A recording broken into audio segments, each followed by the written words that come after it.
Hello everyone, current affairs with prelim booster series में आपका स्वागत है। आज है 22 अगस्त 2021। तो आज हम देखेंगे कौन कौन से article the Hindu newspaper PIB के साथ साथ अदर मैगजीन और करंट अफेयर्स की इंपॉर्टेंट घटनाओं में इंपॉर्टेंट रहे हैं, जो कि हमारी प्रीलिम्स 2021 और 2022 की दृष्टि से काफ़ी ज़्यादा इंपॉर्टेंट हैं।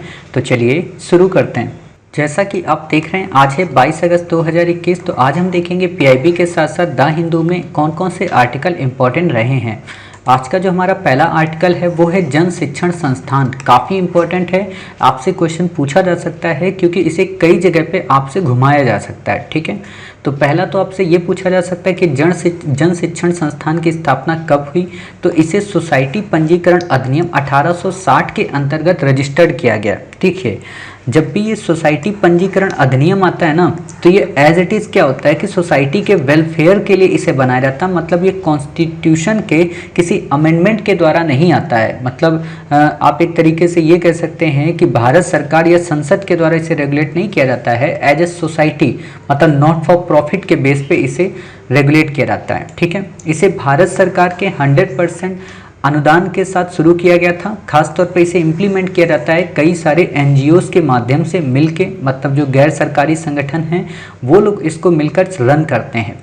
एक और इम्पोर्टेंट बात कि पहले इसका नाम था श्रमिक विद्यापीठ, अर्थात ऐसा नहीं है कि ये कोई नया कॉन्सेप्ट है। इससे पहले भी इसका नाम था श्रमिक विद्यापीठ, तो उसी का नाम बदल के अब इस स्थिति को किया गया है, जो कि 1967 में गठित हुआ था।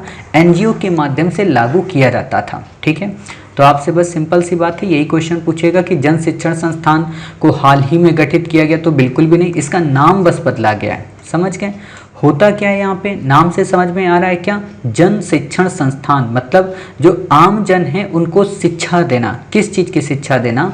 उनको कौशल विकास की शिक्षा देना। उनको स्किल डेवलपमेंट के अंतर्गत उनको एक तरीके से रोजगार कैसे प्राप्त हो सकेगा उसकी स्किल सिखाना। जैसे आपने देखा होगा कि गांवों में आपको कई सारे लोग मिल जाएंगे, जैसे लिफाफा बनाने वाले कागज़ के। ठीक है, आपने देखा होगा कि कई लोग बुटीक का काम करते हैं। ठीक, तो उसकी स्किल प्रोवाइड कराना। समझ गए? और ये केवल स्किल उनको व्यावसायिक स्तर पर नहीं होती, बल्कि उनको लाइफ स्किल भी दी जाती है। लाइफ स्किल का मतलब जैसे हम आपको मोटिवेट करते हैं, हम आपको बताते हैं कि वास्तव में एक संस्कारी जीवन कैसा होना चाहिए, व्यक्ति को विपरीत से विपरीत परिस्थितियों में किस तरीके से स्थितियों को मैनेज करना चाहिए। ठीक है, तो आपसे इस पे क्वेश्चन पूछा जा सकता है। अब यहाँ पे कन्फ्यूजन ये होगी कि इसे कौन मंत्रालय के अंतर्गत शामिल किया गया या किस मंत्रालय के अंतर्गत ये आता है। तो वास्तव में ये कौशल विकास और उद्यमिता मंत्रालय के अंतर्गत आता है। पहले क्या होता था, ये एचआरडी मिनिस्ट्री के अंतर्गत आता था। एचआरडी मतलब जो आज की हमारी एजुकेशन मिनिस्ट्री है। ठीक है, आपको यहाँ पे गलत करा देगा। क्यों? क्योंकि आपको यहाँ पे दे देगा मंत्रालय शिक्षा और आपको लगेगा अच्छा जन शिक्षण संस्थान है तो पक्का शिक्षण से रिलेटेड है, तो शिक्षा मंत्रालय होगा। ठीक है, तो गलत मत करके आना। आप यहाँ पे लिख लो क्वेश्चन ऐसे कि ये लाइन पे क्वेश्चन बन सकता है। ठीक है, 2000 में नाम बदला गया था, ज़्यादा बताने की इसमें ज़रूरत नहीं है। ठीक है, खास बात यहाँ पे क्या है कि वर्तमान में 25 राज्य और 3 केंद्र शासित प्रदेशों में इसे रन कराया जा रहा है या वहाँ पे कार्य कर रहे हैं।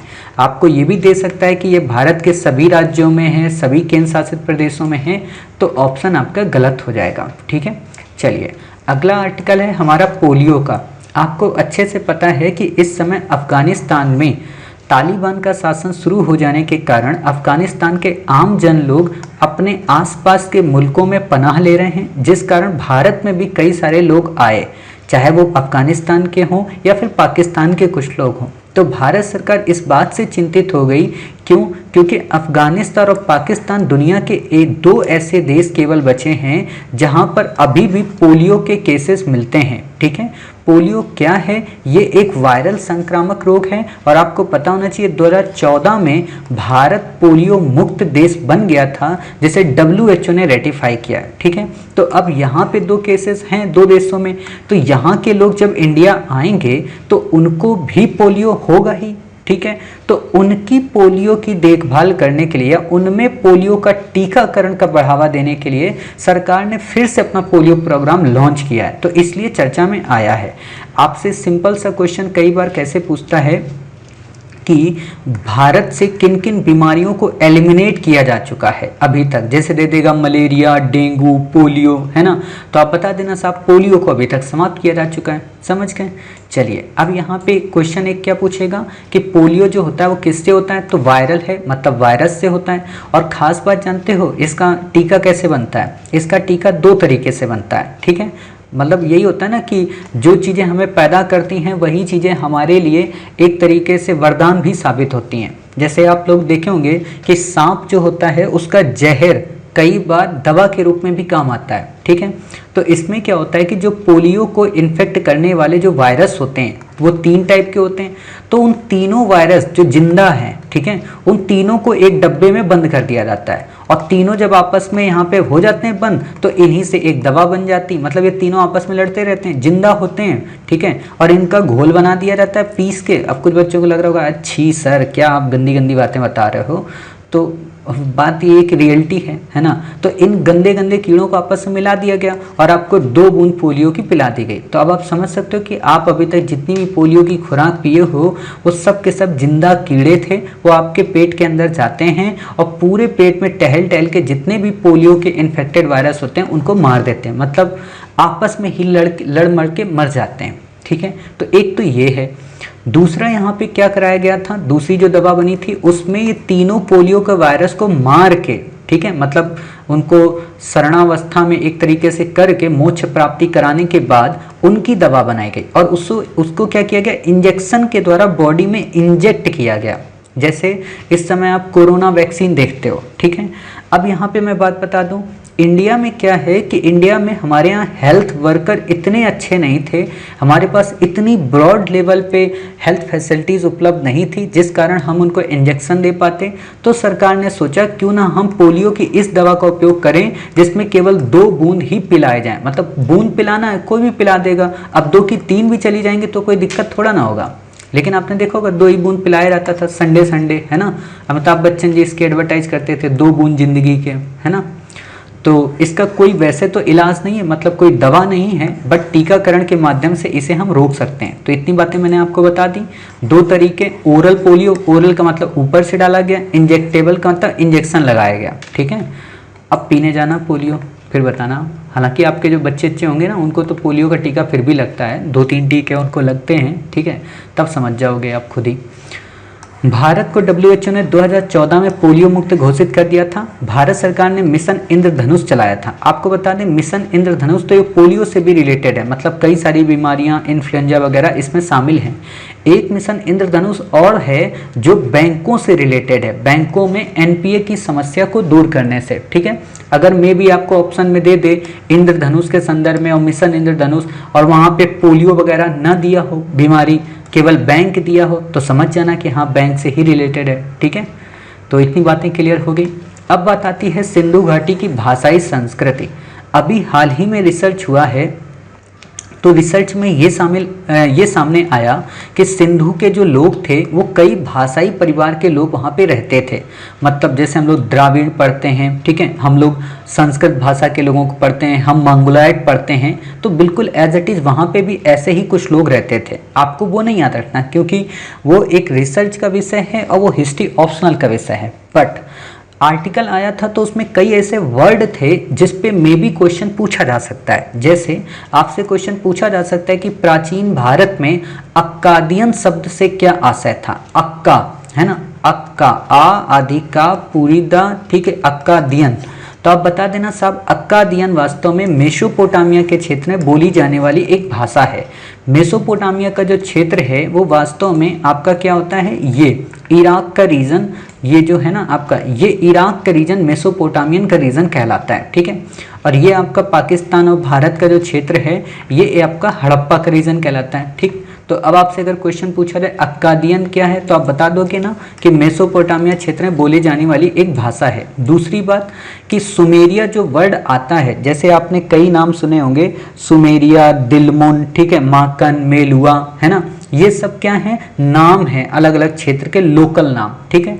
जैसे आप में से किसी का नाम टुक टुक होगा, ठीक है, आप में किसी का नाम डोरेमोन होगा, सबका अलग अलग नाम होता है, ठीक है। तो वही चीज़ है। तो सुमेरिया किससे रिलेटेड है, मेसोपोटामिया से, ठीक है। इतनी बातें क्लियर हो गई। चलिए, इतनी बातें ही आपको यहाँ पे याद रखनी है।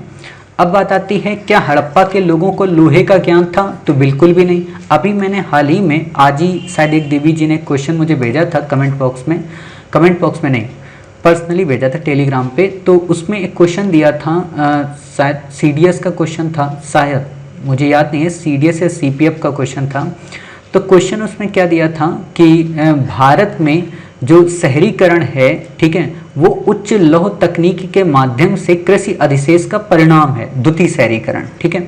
ऊपर एक लाइन में दिया था और नीचे दिया, सॉरी उल्टा बोल रहा हूँ मैं, ऊपर दिया था कि जो भारत में द्वितीय शहरीकरण है वो मध्य गंगा घाटी के मध्य स्थित नगरों में देखा जाता है। फिर दूसरा ऑप्शन दिया था कि शहरीकरण की जो प्रक्रिया है वो उच्च लौह तकनीकी के अधिशेष का एक निमित्त परिणाम है, ठीक है। अब यहाँ पे ध्यान देना, निमित्त वर्ड ही कैजुअल वर्ड है, मतलब वो क्या शो कर रहा है कि अगर उच्च लौह तकनीक ना होती तो शहरीकरण ही नहीं आता, वो ये कहना चाह रहा। ऐसा नहीं है, मतलब शहरीकरण आने का एकमात्र कारण उच्च लौह तकनीक नहीं है। क्यों?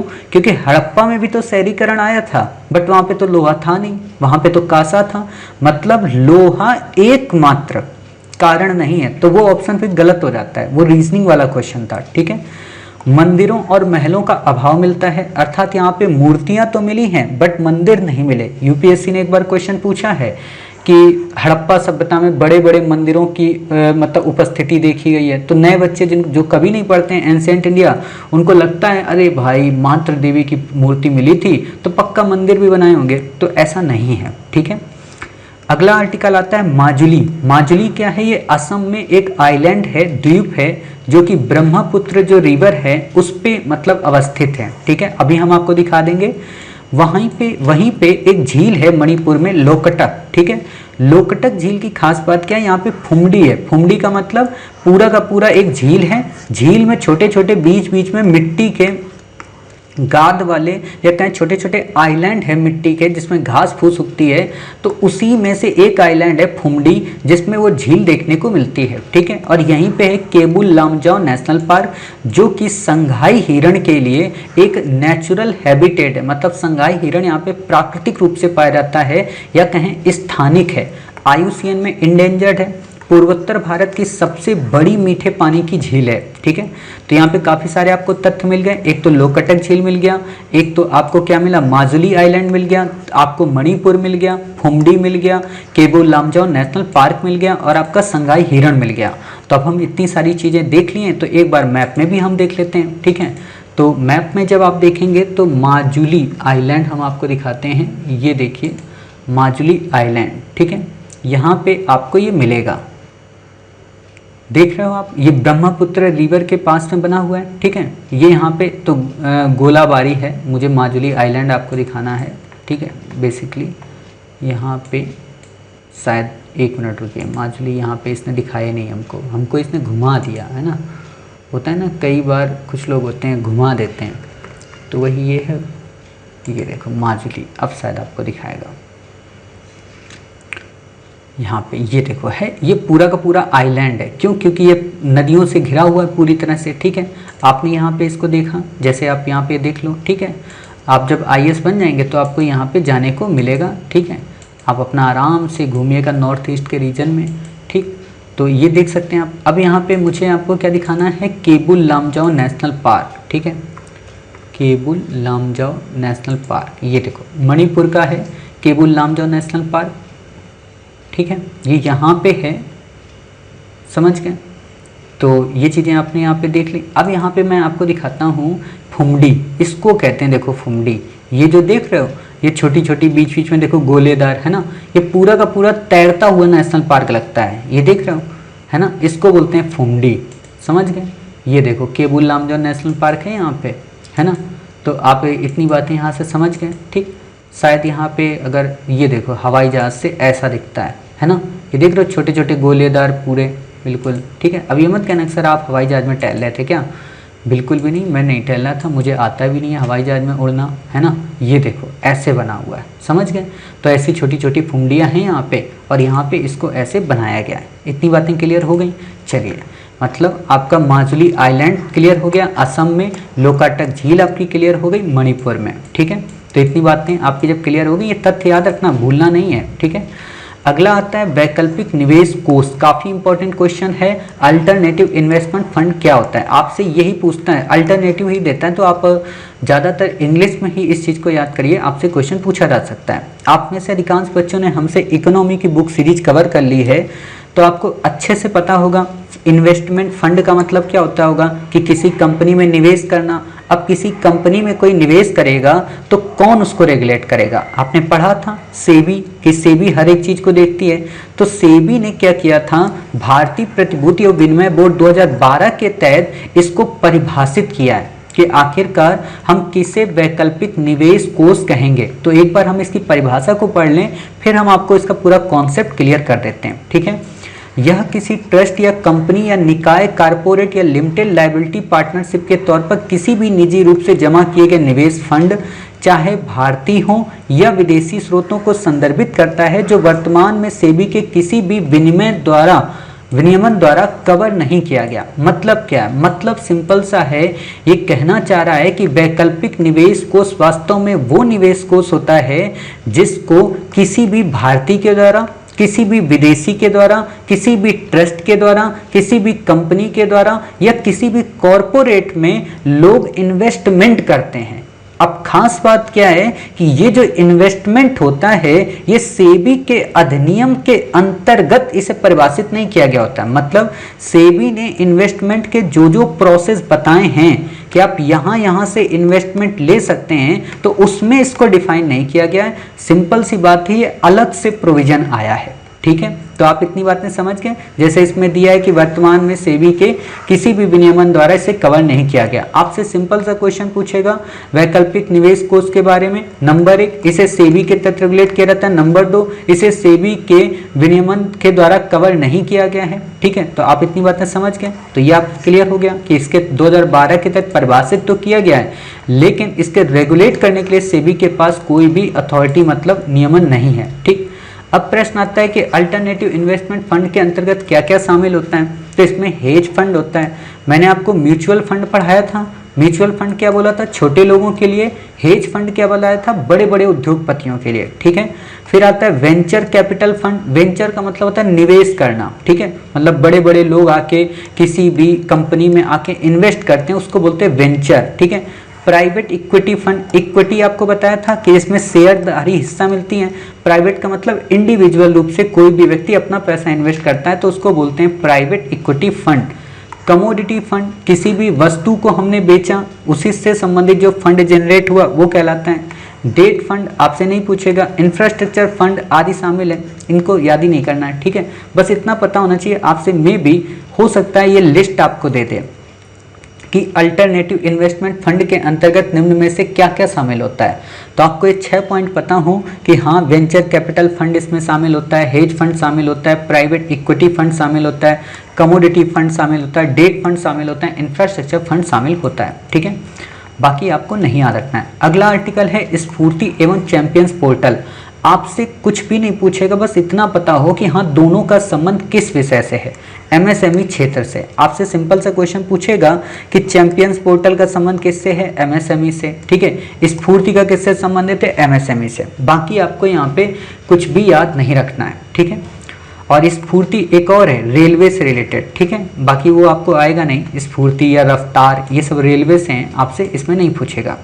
तो इतनी बातें ही आपको याद रखनी है। आज ज़्यादा इसमें आर्टिकल इंपॉर्टेंट नहीं थे, केवल सबसे ज़्यादा जो इंपॉर्टेंट वो था केबुल लामजाओ, लोकाटक और माजुली आइलैंड वगैरह, ठीक है।